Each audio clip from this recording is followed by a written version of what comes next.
마태복음 8장 23절로 27절 말씀까지 계속해서 매주일 아침에 마태복음을 공부하고 있습니다. 마태복음 8장 23절부터 27절까지 우리 한 목소리로 합독하도록 하겠습니다. 23절 다 같이 시작. 배에 오르심에 제자들이 쫓았더니 바다에 큰 노을이 일어나 물결이 배에 덮이게 되었을 때 예수는 주무시는지라. 그 제자들이 나와 깨우며 가로되 주여 구원하소서, 우리가 죽겠나이다. 예수께서 이르시되 어찌하여 무서워하느냐, 믿음이 적은 자들아 하시고 곧 일어나사 바람과 바다를 꾸짖으신데 아주 잔잔하게 되거든. 그 사람들이 기이 여겨 가로되 이 어떠한 사람이기에 바람과 바다도 순종하는고 하더라. 제일 마지막 절 말씀에 제자들이 예수님의 행하신 기적을 보고 대체 이 사람이 어떠한 사람이길래 바람과 바다도 순종하는가, 이렇게 기이 여겼다라는 그러한 구절 말씀대로 오늘 설교 제목을 이 어떠한 사람이기에 이렇게 잡아서 예수님이 특별히 관심이 있는 부분은 제자들의 믿음이 증진되는 것, 제자들의 믿음에 우리 주님이 관심을 가지고 계셨다는 것을 본문을 통해서 배우고, 지금도 그 예수님이 우리의 믿음을 보신다는 것입니다. 우리 믿음에 관심이 있으세요.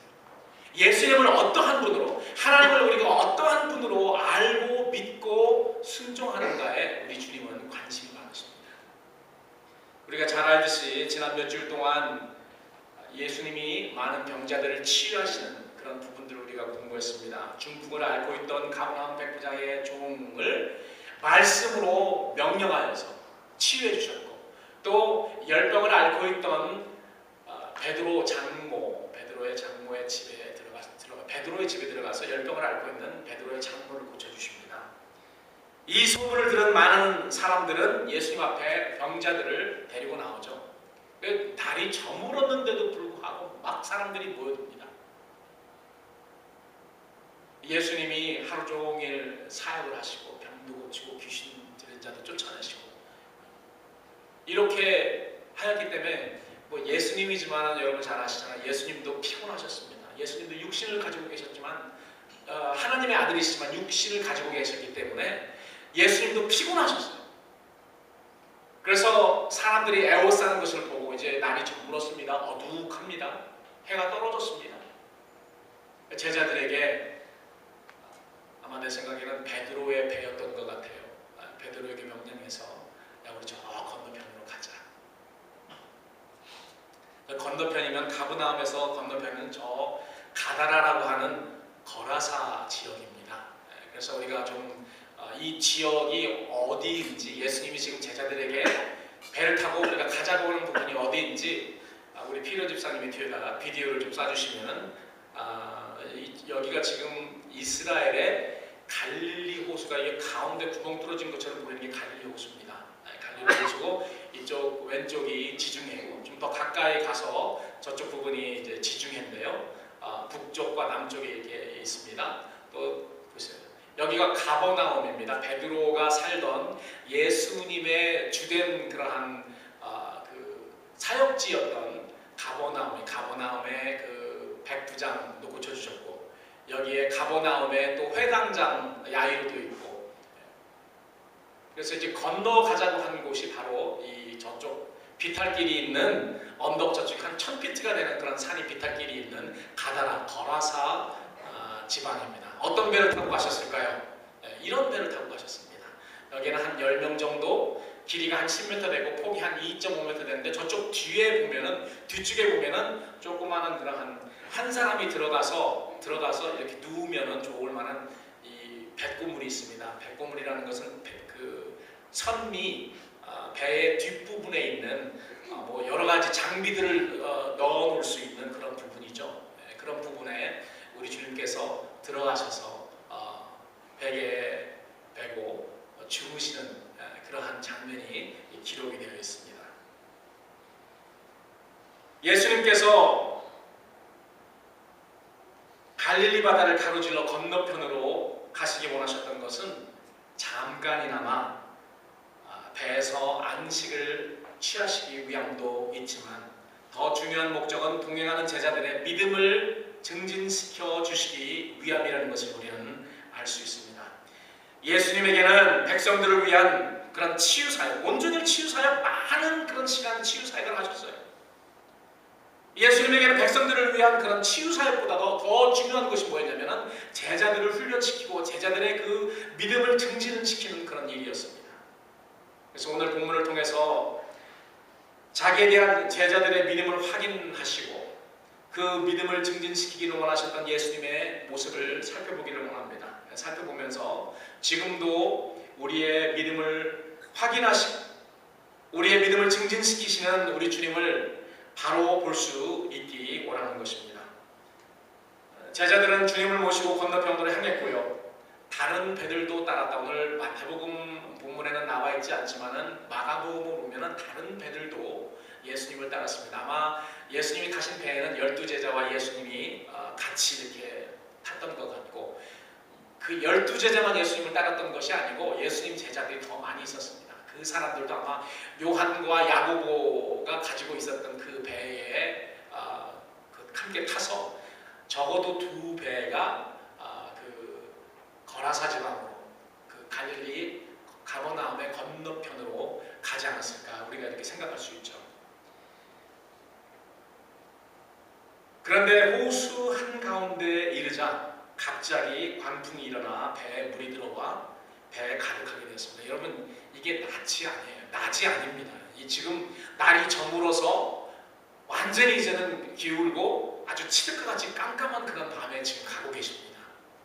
왜 예수님이 밤에 제자들을 명령을 해서 가고 갈릴리 한바다에 도착하자 왜 광풍이 일어났을까? 우리는 한번 생각해 봐야 됩니다. 왜 우리 주님께서 그것을 아시고 분명히 우리 주님께서는 아셨습니다. 아심에도 불구하고 그렇게 명령하셨을까?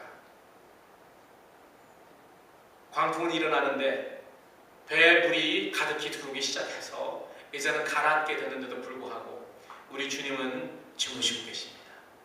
제자들은 무서워 어찌할 줄 모르며 이제 자기가 살려고 거기에는 베드로도 어부였던 베드로도 있었고 요한도 있었고 야고보도 있었고 이 갈릴리에서 뼈가 굵은 그런 사람들이 몇몇 있었습니다.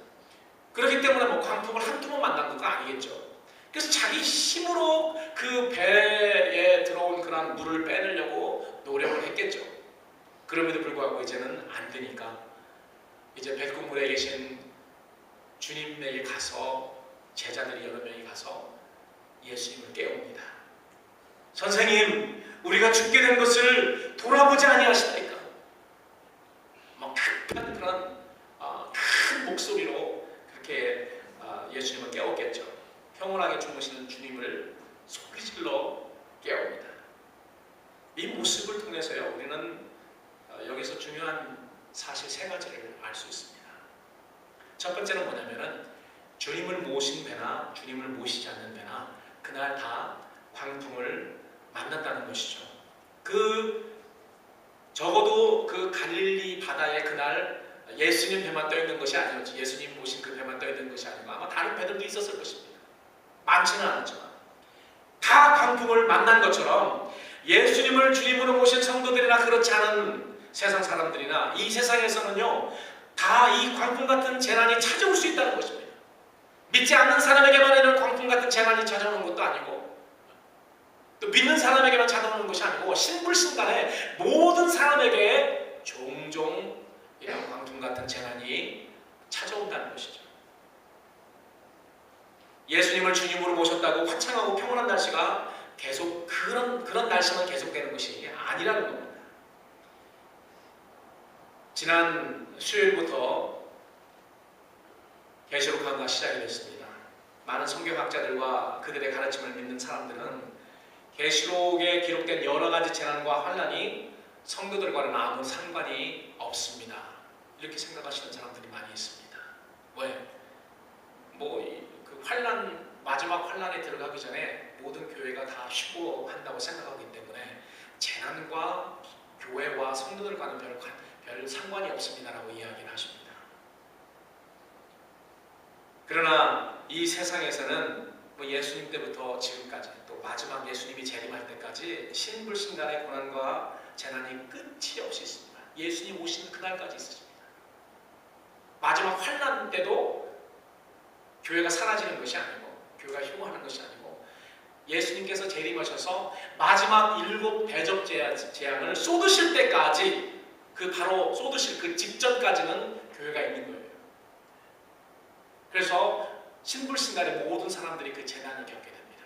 마지막 7 재앙을 부으시는 것은 이건 하나님의 진노, 하나님의 심판이죠. 그때는 우리가 있지 않습니다. 그러나 그 전에 있던 이 7 나팔 재난, 재앙 이런 때는 교회가 그대로 다 신불신간의 이 세상 사람들과 함께 다 겪는다는 것입니다. 그리고 더 큰 환난, 적그리스도가 주는 그런 환난으로 인해서 더 큰 환난도 겪습니다. 이전에도 없었고 이후에도 없었던 그런 환난을 분명히 겪는다고 하나님의 말씀을 이야기하고 있어요. 그러나 그렇지 않다고 가르치는 그러한 성경학자들, 선생님들이 많이 있습니다. 우리가 재난을 예상을 하고 준비하고 예비하고 들어가서 그 환난과 그 어려움을 맞는 그러한 교회와 전혀 예상하지 않고 기대하지 않고 예비하지 않고 준비하지 않고 들어가는 그 교회, 여러분 결과가 어떨 것인지 여러분 우리도 짐작할 수 있는 것입니다. 우리 교회는 그렇기 때문에 주님의 그날, 우리 주님께서 예비하시고 오시는 그날을 예비하는 그런 교회가 되기를 원하는 것입니다. 그렇기 때문에 우리는 마지막에 일어날 그런 일들을 잘 알아야 되고요. 그리고 하나님이 우리에게 주신 그런 하나님의 말씀으로 준비되고 예비되어야 되는 것입니다. 그래서 수요일에 계시록을 여러분들에게 오랫동안 기다렸다가 여러분들에게 지금 이제 강조합니다. 지난주부터 그렇게 시작을 했습니다. 예수님을 모셨기 때문에 내 삶에 더 이상 광풍 같은 재난이 오지 않을 것이라고 생각하는 사람은 좀 순진한 그런 사람들입니다. 순진한 것도 좋지만 너무 순진하면요 진짜 그러한 어려운 일을 대면할 때 당연할 그러한 능력이 없어요. 힘이 없습니다. 첫 번째로 우리가 알아야 될 것은, 알아야 될 사실은 주님을 모신 배나 모시지 않는 배나 그날 다 광풍을 만났다는 것입니다. 두 번째로 우리가 본문을 통해서 알 수 있는 사실은 광풍을 만나 숨도 제대로 쉬지 못하고 죽게 되었는데 그럼에도 불구하고 우리 주님은 계속 주무시며 돌아보지 않으시는 것 같은 때가 우리의 삶에 있다는 것입니다. 여러분 그런 때가 있었죠? 네, 여러분 삶을 한번 돌아보세요.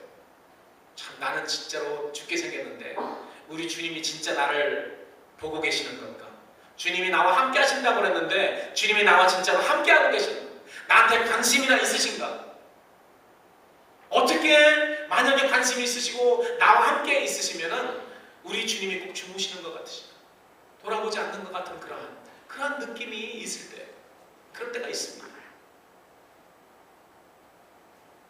세 번째로 주님의 말씀을 순종하여 따랐는데도 불구하고 고난과 환난이 있다는 거죠. 이런 광풍이 있다는 거예요. 우리가 보통 일반적으로 생각할 때 내가 하나님 말씀을 순종하면 하나님께서 나에게 평강을 주시고 평안함을 주시고 모든 만사형통해야 되는 것이 아닌가 이렇게 생각하기 쉽습니다. 그런데 여러분 저 건너편으로 건너가자는 그런 명령을 누가 했습니까? 누구에게? 그래서 제자들이 예수님의 명령을 순종했습니까? 예, 순종을 했습니다. 예수님의 말씀에 예수님의 명령에 순종해서 그날 가버나움에서 배를 타고 건너편인 지금 가라사 지방으로 가는 우리 주님의 말씀 명령을 순종해서 가는 중에 이런 일이 만난 것입니다. 제자들은 그날 큰 재난과 같은 이 광풍을 예수님의 말씀을 순종하지 않았기 때문에 만난 것이 아니고 예수님의 말씀을 순종했기 때문에 만난 것입니다. 우리 삶에 그런 데도 있는 거예요. 이 재난과 환난은 하나님의 말씀을 순종하지 않았기 때문에도 오지만은 순종했음에도 불구하고 오는 때가 있다는 것입니다. 물론 목적이 우리 주님께서 주시는 목적이 다르죠. 우리가 순종하지 않았는데 재난이 오고 광풍이 오는 것은 뭐 하라고요? 빨리 회개하고 순종하는 것입니다. 이걸 착각하면 안 돼요. 우리가 정확하게 그걸 볼 줄 알아야 됩니다. 그러나 우리가 순종했음에도 불구하고 이러한 광풍이 오는 것은 거기에 목적이 있습니다. 우리 주님께서 그런 것을 통해서 우리의 믿음을 확인하시기를 원하시고, 우리의 믿음이 연단되기를 원하시고, 우리의 믿음이 한층 더 업그레이드 되기를 원하셔서 우리를 연단시키기 위해서 그러신다는 것이죠. 그래서 더 높은, 더 고귀한 그런 목적으로 우리 주님께서 순종하는 사람에게 환난을 주시는 것입니다. 마지막 때도 마찬가지입니다. 마지막 때에 전무후무한 그런 환난이 교회에게 불어닥칩니다. 그리고 이 세상에도 전무후무한 그런 재난이 불어닥치는데요. 교회는 이 두 가지를 다 겪게 되죠. 그 이유가 무엇입니까? 그 가운데 하나님의 말씀을 불순종하는 사람들은 회개시키기 위함이고요. 그 가운데 준비하고 예비해서 들어간 그런 사람들에게는 하나님께서 더 큰 축복을 주십니다. 예수 그리스도의 고난과 환난에, 그리고 예수 그리스도의 참음에 동참해서 예수 그리스도의 영광에 참여시키기 위해서 주님이 그러신다는 것입니다. 그러면 왜 성도들에게 이러한 광풍이 몰아닥칠까? 몇 가지 나눠서 살펴보기를 원합니다. 우리는 종종 삶에 몰아닥치는 크고 작은 풍랑 때문에 하나님에게 원망도 하며, 어떤 때는 예수님을 따르기로 작정하고 열심히 주님과 동행하는데 나에게는 만사형통이라는 그런 길을 열어주셔야 되는 것이 아닙니까? 그런데 왜 이런 어려움이 있습니까? 왜 내게 환난이 몰아닥칩니까? 라는 질문도 합니다. 이러한 광풍을 만나는 이유는 제가 이미 여러분들에게 말씀드린 대로 일반적으로 두 가지입니다. 첫 번째로는 요나처럼 불순종했기 때문에 광풍이 몰아닥칩니다. 요나도 그날 예수님의 제자들은 갈릴리 바다, 조그마한 바다에서 광풍을 만났지만 요나는 지중해, 더 큰 바다죠. 지중해에서 더 큰 배 밑창에서 잠자면서 가다가 큰 풍랑을 만났습니다. 요나가 만난 풍랑은 요나의 믿음을 증진시켜 주시기 위해서 그런 것이 아니죠. 요나는 지금 니느웨로 가라는 하나님의 명령을 불순종하고 저쪽 스페인으로 다시스로 가는 도중이었습니다. 그렇기 때문에 하나님은 큰 광풍을 일으켜서 요나를 돌이켜서 니느웨로 갈 수 있도록 우리 주님께서는 그 조치를 취하신 것입니다. 이 광풍은, 요나가 경험했던 이 광풍은 심판의 광풍도 하나님의 진노의 광풍도 아니었습니다. 하나님께서 잘못된 길로 가고 있는 우리의 핸들을 꺾으셔서 바른 길로 가게 하기 위해서 우리의 삶에 개입하시는 증거가 바로 이러한 재난, 이러한 광풍입니다. 이럴 때는 빨리 깨닫고 하나님 앞에 돌아와 머리를 조아리고 회개해야 됩니다. 그리고 그 말씀대로 순종해야 돼요. 그러면은 광풍이 없어집니다. 두 번째는 우리가 이제 관심 있게 봐야 되는 그런 부분인데요. 성도들의 믿음을 시험하시기 위함입니다. 시험하고 연단시켜서 증진시키는 거예요. 업그레이드 시키기 위해서 그렇다는 거죠. 좋은, 더 고귀한 그런 목적으로 우리 주님께서 순종하는 성도들에게, 이렇게 예수님을 따르는 그런 성도들에게 이런 광풍을 주십니다. 그래서 본문을 보면 제자들이 광풍을 만난 것은 불순종과 전혀 상관이 없는 그런 광풍이었습니다. 우리 예수님의 말씀을 순종해서 예수님을 모시고 갈릴리 호수 저편, 건너편으로 순종해서만 갔기 때문에 오히려 경험했던 광풍이죠. 성도들에게 불순종과 상관없이 들어닥치는 광풍은 성도들의 믿음을 시험하시고 연단시키시고 업그레이드 하시기 위해서 그렇다는 것입니다. 사랑하는 성도 여러분, 믿음은 하나님의 말씀을 들으면서 옵니다. 그렇기 때문에 하나님의 말씀 듣는 것을 게을리하는 사람은 믿음이 10년, 20년이 가도 늘지를 않습니다. 여러분, 주일날 한번 와서 목사의 설교 듣는 거가 전부 내가 하나님을 보고 읽고 공부하고 만약에 듣는 걸 전부라면요, 여러분 믿음이 증진될 거라고 전혀 생각하지 마십시오. 믿음은 하나님의 말씀을 들으면서 오지만은 그 믿음이 진짜 믿음인지 아닌지는 우리 주님께서 종종 우리에게 허락하시는 시험을 통해서 알 수 있습니다. 그렇기 때문에 믿는 사람들에게 하나님께서 종종 시험을 허락하십니다. 어떤 때는 작은 풍랑으로 오고 어떤 때는 큰 풍랑으로 오고 이거의 차이지만은 여러분 분명히 우리 믿는 사람들에게는 시험이 있습니다. 1학년 끝나고 2학년 가기 위해서 마지막 종강고사를 치릅니다. 초등학교를 졸업하고 중학교를 가기 위해서 또 고등학교를 졸업하고 대학교를 가기 위해서 시험이 있잖아요. 그 시험을 통과해야지 업그레이드 되는 것입니다.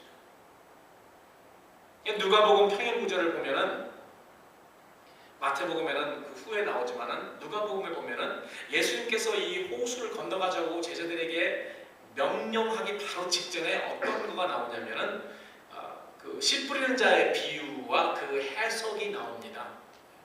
그리고 예수님이 모든 비유로 말씀하시고 7가지 비유로 말씀하시고 제자들에게 마지막에 묻습니다.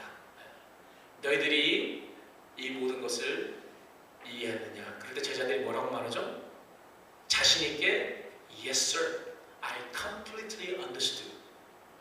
자기네들이 그 예수님 말씀하신 그 비유의 모든 것을 다 understand 했다고 거기서 자신 있게 이야기를 합니다. 그 소리를 듣고 우리 주님께서 그래 속으로 아마 그렇게 생각하셨어요. 그래 그럼 한번 시험해보자. 그리고 바로 누가복음에 보면 바로 제자들에게 명령해서 배를 타고 건너편으로 갑니다. 우리 주님은 믿음이 있다고 내가 다 하나님의 말씀 이제 이해했습니다. 알았습니다 하는 사람들에게 시험을 주시는 거예요. 진짜 그래? 네가 그렇게 믿어? 진짜 그렇게 깨달았어?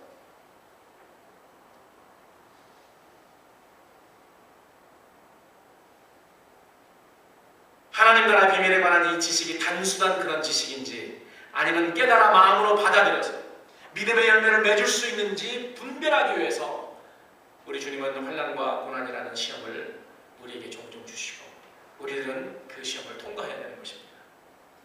제자들은 자신 있게 대답했기 때문에 예수님은 그들이 진짜로 깨달아 열매를 맺을 수 있는 상태인지 아닌지 갈릴리 바다의 광풍으로 한번 시험해 보시고자 했던 것입니다.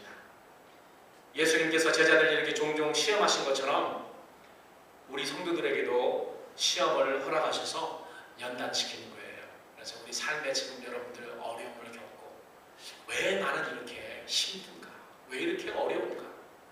이렇게 만약에 그런 상황에 여러분 닥쳐 있다면 첫 번째로 우리가 생각하는 내가 혹시 불순종하고 있는 것은 없는가? 내가 너무 순종을 잘하기 때문에 광풍이 오나 보다 이렇게 생각하지 마시고요. 첫 번째로 내가 불순종하는 것은 있지 않는가? 먼저 우리가 그걸 생각을 해봐야 되죠. 그렇게 해서 순종하는 것으로 우리가 우리 방향을 틀어야 돼요.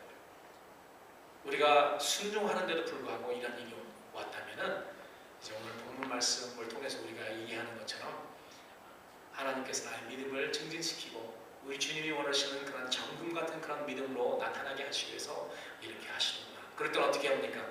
인내하고 계속 주님을 바라보고 주님을 의뢰하고 그리고 환난과 고난을 뚫고 승리를 해야 되는 것입니다. 두 번째로 주님은 왜 광풍이 불어닥치는데 주무시는 것처럼 그렇게 우리에게 여겨지는 것일까요? 내가 주님을 잘 섬기는데도 불구하고 이러한 어려움이 내 삶에 불어닥치는데 우리 주님이 전혀 내 주위에 나와 함께 하시지 않는다는 그러한 느낌을 받게 되면은 마음에 우리가 좀 섭섭합니다. 하나님, 주님 야속하게 그렇게 생각이 됩니다. 주님, 내가 주님을 따르기로 열심을 다하는데 왜 이런 일이 내 삶에 일어납니까? 주님 어디 계세요? 진짜 나에게 관심을 가지고 계십니까? 여러분 새벽 기도 때는 이제 시편을 보는데요. 우리가 시편을 보면은 시편 기자가 하나님 앞에 달려 나와서 기도하는 그 내용들의 대다수가 바로 그겁니다. 주님 주무시고 계세요? 어디 계십니까? 내가 지금 이렇게 고통당하고 있는데 주님은 어디 계세요? 이 하소연하는 겁니다. 주님을 찾는 것입니다. 항상 주님을 그 시편 기자 특별히 다윗이 그렇게 이야기합니다. 너무 많은 환난과 고통과 작은 풍랑과 큰 풍랑을 너무 많이 경험하기 때문에 분명히 주님이 나와 함께 하시는데도 불구하고 주님 주무시고 계십니까? 주님은 어디 계십니까? 내가 언제까지 기다려야 되나요? 이렇게 주님 앞에 나와서 주님 앞에 하소연하고 주님 앞에 기도하는 그런 내용들이 시편의 간구 기도의 대다수가 그렇습니다. 오늘 제자들이 갈릴리 바다에서 광풍을 만났고, 광풍을 만난 다음에 우리 주님을 깨우면서 사용하는 그런 언어를 보니까 아마 제자들의 마음속에도 주님에 대한 그러한 섭섭함, 우리 주님을 야속하게 생각하는 그러한 단어였던 것 같아요. 뭐라고 이렇게 주님께 이야기했습니까? 선생님, 우리가 죽게 된 것을 돌아보지 아니하시나이까? 저는 이렇게 점잖게 말했지만 이렇게 점잖게 말했을까요? 소리를 지르면서 우리가 죽게 된 것을 돌아보시지 않습니까? 이렇게 이야기했겠죠. 여러분, 왜 사랑하는 제자들이 죽을 고생을 하고 있는데 우리 주님께서 모르셨겠습니까? 아닙니다. 그날 예수님은 이런 상황에서 제자들이 어떻게 믿음으로 반응하는지 알고 싶으셨던 거예요. 이들이 자신 있게 내가 다 깨달았습니다, 이렇게 이야기를 했기 때문에 우리 주님께서 그것을 시험하시고 졸업장을 주셔서 한 단계 올리고 싶으셨던 거죠. 우리는 인생의 제일 고달프고 힘들 때에 주님께서 멀리서 팔짱 끼고 우리를 돌아보지 않으시는 것처럼 생각될 때가 있습니다. 그러나 그런 때일수록 주님은 우리의 일거수일투족을 살피고 계시는 것이죠. 우리가 고통과 환난을 경험할 때는 그 고통과 환난이 너무 심하기 때문에 우리 주님께서 나를 살피고 계시는 것을 느낄 여유가 없는 것입니다. 우리 주님은 주무시고 계시는 것 같지만은 주무시지 않습니다. 시편 121편에서 시편 기자는 이렇게 이야기합니다. 이스라엘을 지키시는 자는 졸지도 아니하시고 주무시기도 아니하시리로다.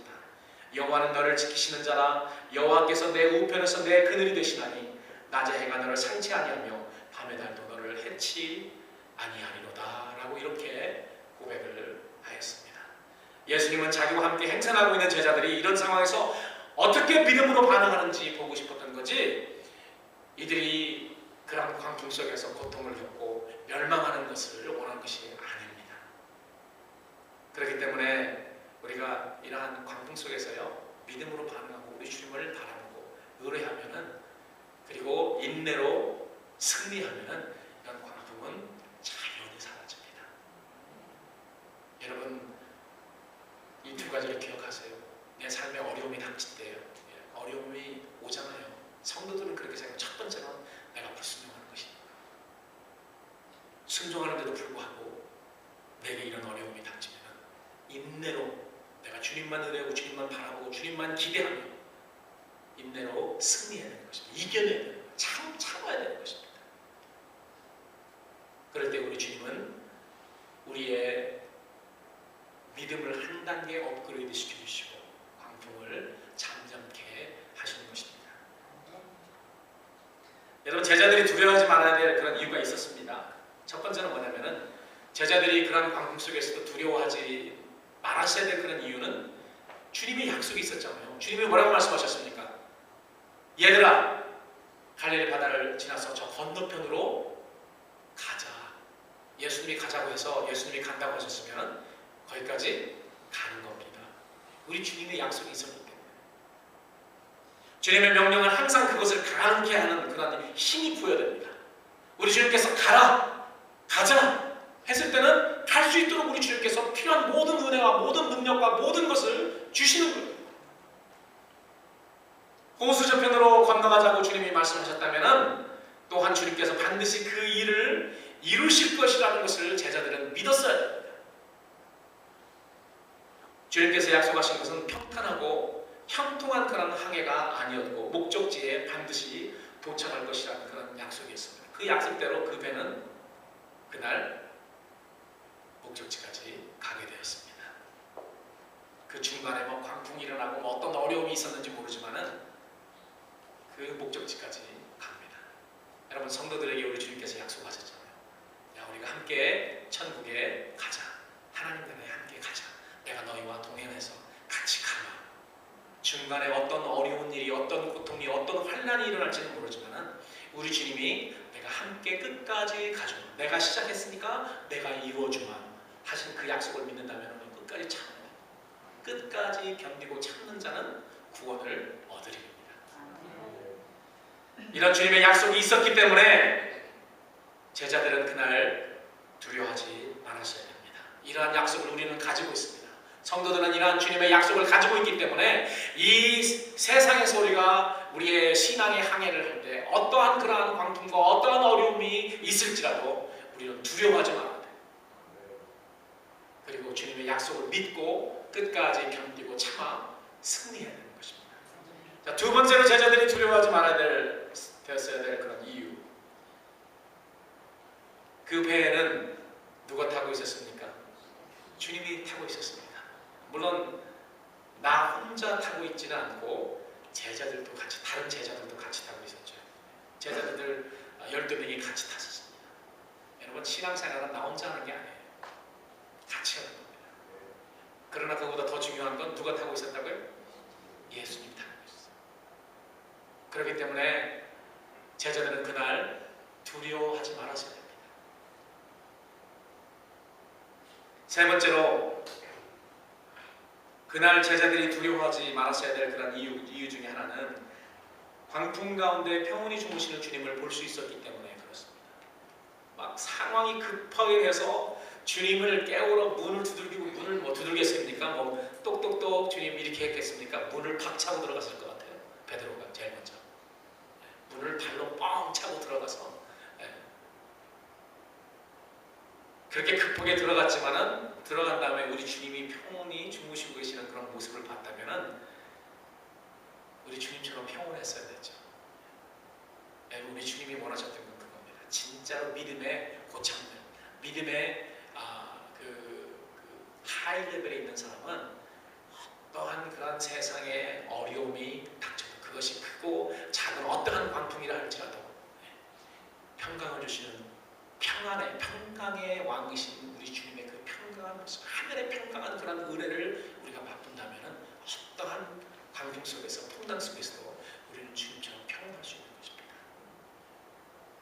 여러분, 허리케인이 엄청난 그런 세력으로 오지만 허리케인의 제일 가운데는요 굉장히 고요합니다.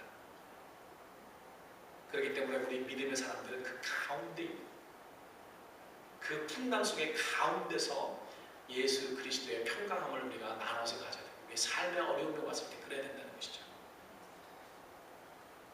그런 사람이 믿음의 하이 레벨에 있는 사람입니다. 우리가 거기까지는 가지 못하더라도 제자들처럼 어떻게 해야 되죠? 제자들처럼 함께 나와서 주님 앞에 와서 주님을 깨워야 됩니다.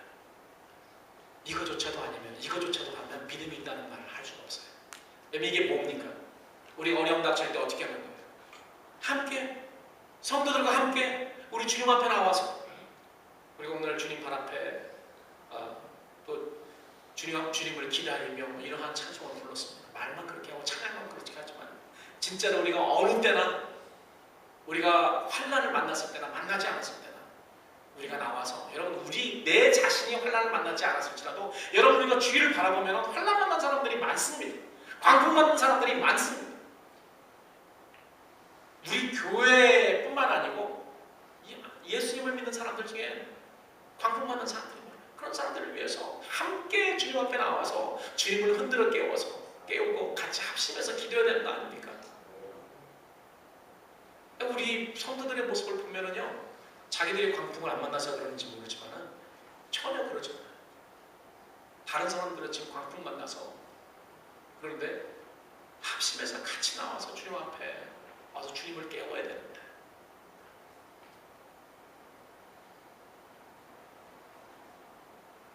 여러분 한번 생각해 보십시오. 만일 갈릴리 바다 한복판에서 칠과 같은 그런 밤이었잖아요. 밤에 나 홀로 노를 젓고 있는, 배가 크지도 않습니다. 한 10m 되는 배, 나 홀로 칠과 같은 그 갈릴리 바다에서, 바다 한가운데서 광풍을 만났다고 생각해 보세요. 여러분 어떻게 반응하실 것 같습니까? 내 생각에는요, 한국의 많은 사람들은요 겁에 질려가지고 그냥 물에 심천이처럼 빠졌을 것 같아요. 이겨낼 힘이 없어서. 요즘 자살을 얼마나 많이, 자살할 그러한 그 자신감이 있으면, 여러분 자살도 아무나 하는 게 아니거든요. 그 힘이 있으면은 여러분 살아야 될 거 아닙니까? 여러분 얼마나 큰 공포에 만약에 혼자 거기 있었다면 쌓이게 되었을 거예요. 그런데 그 배에는 여러 제자들이 함께 타고 있었습니다. 교회 공동체가 좋은 거가 그겁니다. 나 혼자 신앙생활하는 게 아니잖아요. 나 혼자 어려움 만났을 때 나 혼자 있지 않습니다. 여러분 잘 생각해 보세요. 내가 어려움 만났을 때 진짜 교회에 이런 성도들을 걱정해주고 위로해주고 격려해주는 그런 성도들이 없으면 참 힘들 거라고 이렇게 생각할 수 있습니다. 힘들 수밖에 없습니다. 그런데 여러분 우리가 어떤 어려움이 있어도 우리가 그 어려움을 함께 나눠줬습니다. 그 배에 여러 제자들이 그런 광풍 속에서 물을 퍼내고 서로 그 허둥지둥했지만은 서로 같이 있었기 때문에 얼마나 든든했을까요? 그 어려움 속에서.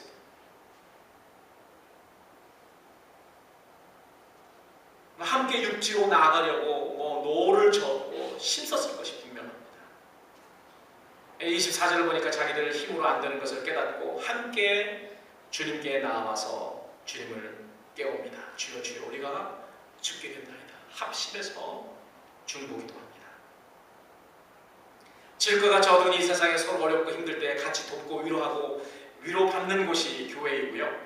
또 두려울 때 함께 기도하면서 우리 주님을 깨워 필요한 도움을 받을 수 있는 곳이 바로 교회 공동체입니다. 지름과 같은 이 세상에서 혼자 이 광풍을 헤쳐나와야 된다고 생각해 보십시오. 얼마나 두렵고 힘들겠습니까? 여러분 교회 공동체 생활이 어떤 때는 불편합니다. 그래서 어떤 사람들은 주일날 TV 켜놓고 사람들 모이는 데 가면 맨날 치고 갔고 나는 그런 곳에 가서 진흙탕에 가서 뒹굴지 않고 그냥 혼자서 TV 보고 하나님께 예배드릴래. 그러다 이제 한번 광풍을 만나봐야 되죠. 그래야지 성도들 귀한 걸 아는 거예요. 여러분 예배를 우리는 영어로 월십이라고 합니다. 친교는 뭐죠? 친교? 성도들의 친교? 펠로십이라고 해요. 월십에는 그냥 월십만 있는 것이 아니고 펠로십이 같이 붙어 있습니다. 하나님과 교제를 우리는 월십이라고 합니다. 성도들과의 교제를 우리는 펠로십이라고 합니다. 이 두 개가 다 갖춰져야 돼요. 그래서 제가 여러분들에게 예전에도 말씀드리지만 노아의 방주에 한번 여러분들이 스텝인 했다고 생각해 보세요. 그냥 맨 첫날 말고요. 한 150일 정도 지난 날 스텝인 했다고 생각해요. 1년 동안 있었는데 그러면 여러분 저 같은 경우는 아마 살지 못했을 거고 우리 집사람은 좀 살았을지 몰라도 저는 이 코가 굉장히 민감하거든요. 거기에 그 짐승들의 죄송합니다. 똥 냄새가 150일 동안 환풍기는 얼마큼 잘 됐겠습니까? 여러분 교회는 사람들이 모였기 때문에요. 냄새가 날 수밖에 없습니다. 냄새가 날 수밖에 없어요. 그럼에도 불구하고 교회는 하나님이 구원의 방편을 주신 유일한 노아의 방주입니다. 내가 그 냄새에 씌어서 들어가지 않으면 죽는 거예요. 교회는 제가 말씀드린 대로 하나님을 경배하고 하나님께 영광 드리는 그런 예배만 있는 것이 아니고 성도들과의 그런 교제가 있습니다. 그리고 이 교회 공동체에 우리가 있으면 서로 이렇게 어려울 때 어려움을 나누죠. 슬픔은 나누면 줄어들고 기쁨을 나누면 배가가 됩니다.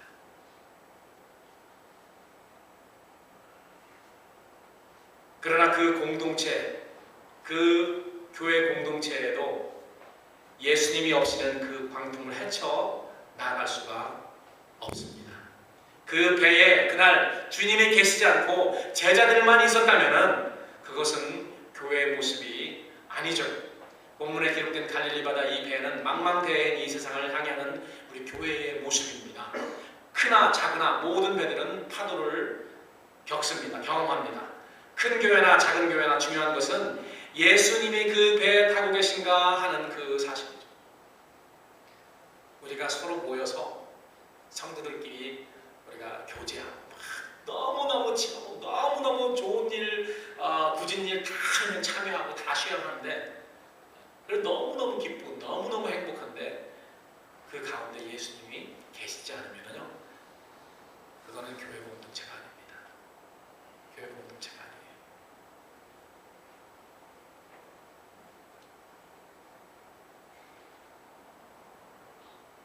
그리고 그 배에 탄 사람들이 어려운 상황에서 기도로서 주님을 흔들어 깨운다, 깨우지 않나, 진정한 교회인지 아닌지 우리가 알 수 있는 것이죠.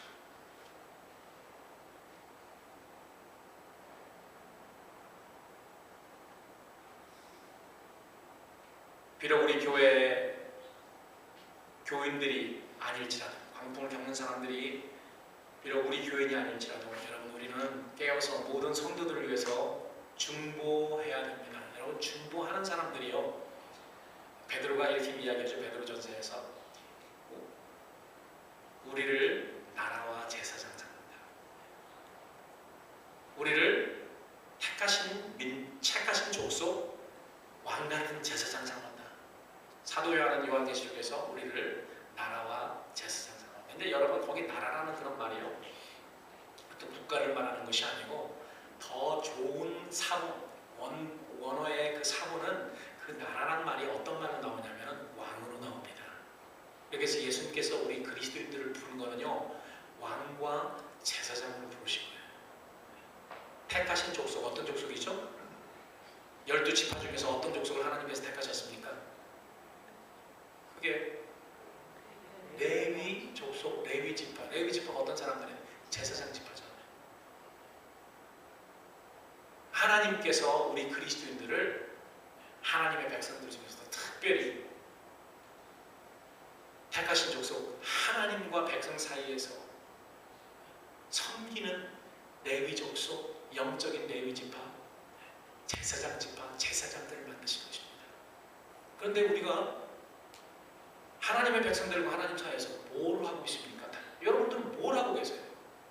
그 제사장처럼 백성들을 위해서, 성도들을 위해서 하나님 앞에 나와서 제사장 역할을 하고 있냐고요. 그 중재 역할을 하고 있습니까? 기도를 합니까? 전도를 합니까? 뭘 하고 있습니까? 성도들을 위해서 뭘 합니까? 하나님 앞에서. 여러분, 우리가 그냥 그리스도인이라는 명칭을 가진 사람들이 제사장이고 왕 되는 게 아닙니다. 이제 계시록을 통해서 여러분들에게 더 자세하게 말씀드리지만, 이 땅에서 우리 주님께서 주신 그 사명을 감당하는 사람을 우리 주님께서 왕같이 영원히 제사장처럼 삼으신다는 것입니다. 그렇기 때문에 이 땅에서 우리가 제사장 역할을 해야 돼요. 왕 역할은 아직 아닙니다. 이 땅에서 우리 주님께서 우리에게 주신 중재자 역할, 중보 역할, 제사장 역할을 하는 사람을 이제 영원한 세계 하나님께서 왕을 삼으신 것입니다. 왕을 삼으셨어요. 여러분 뭐 여기서 국회의원 출마하고 뭐 대통령 그 비할 것이 아닙니다. 국회의원 배지 달면 뭐 어깨 힘주고 그 국회의원과 비교가 안 되는 그런 영광입니다. 그러나 모든 사람들이 다 그렇게 되는 것이 아니고요, 이 땅에서 우리 주님께서 우리에게 맡기신 그 사명을 감당하는 자에게 우리 주님께서 그러한 일들을 영광으로 우리에게 주신다는 것이죠. 사랑하는 여러분, 그날 우리 주님은 제자들의 그 깨우심을 받고 나왔습니다. 나와서 주님이 바람과 바다를 꾸짖으십니다. 야, 잠잠하라. 네, 여러분, 바다와 바람을 꾸짖기 전에 누구를 꾸짖으시는지 아십니까? 예수님이 누구를 꾸짖었죠? 제자들을 꾸짖으셨습니다. 제가 차례가 어떻게 되나 한번 봤어요. 바다를 책망을 먼저 하셨나? 아니면은 제자들을 먼저 책망하셨나? 누구를 먼저 책망했습니까? 26절을 다 같이 한번 읽어볼까요?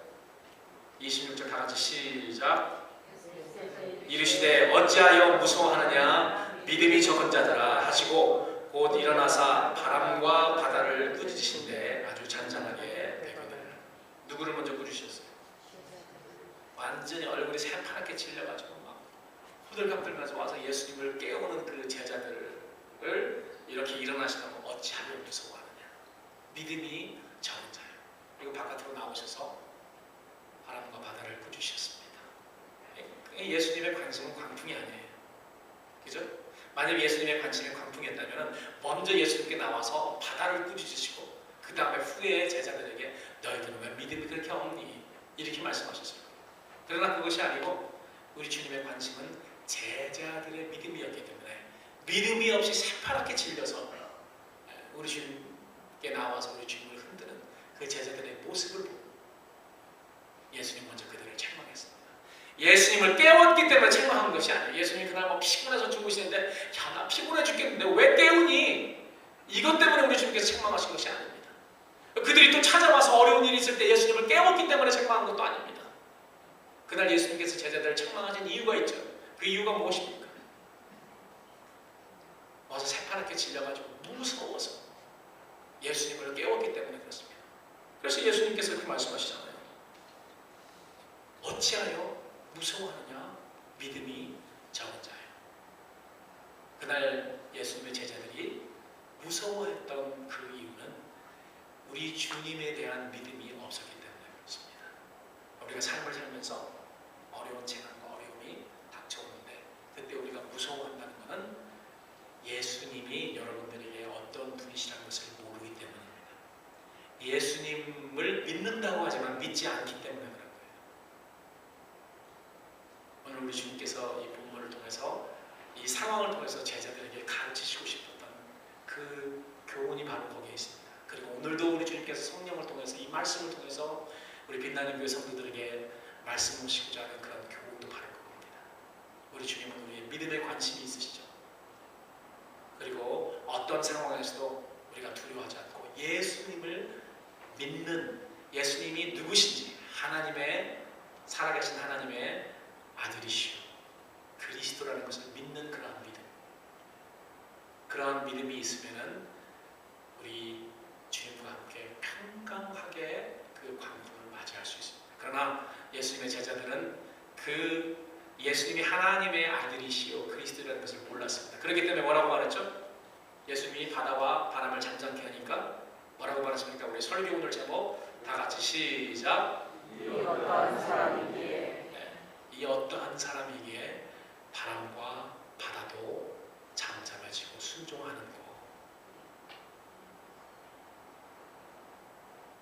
바람과 바다도 예수님에게 순종하고 잠잠했기 때문에 우리도 예수님의 그 말씀에 명령에 순종하고 잠잠하게 온전하게 주님 앞에 주님을 바라보고 기다리고 승리해야 되는 것입니다. 이러한 하나님의 은혜와 하나님의 능력과 하나님의 동행하심이 여러분들 삶에 충만하시고 주님의 이름으로 기도합니다. 기도하겠습니다.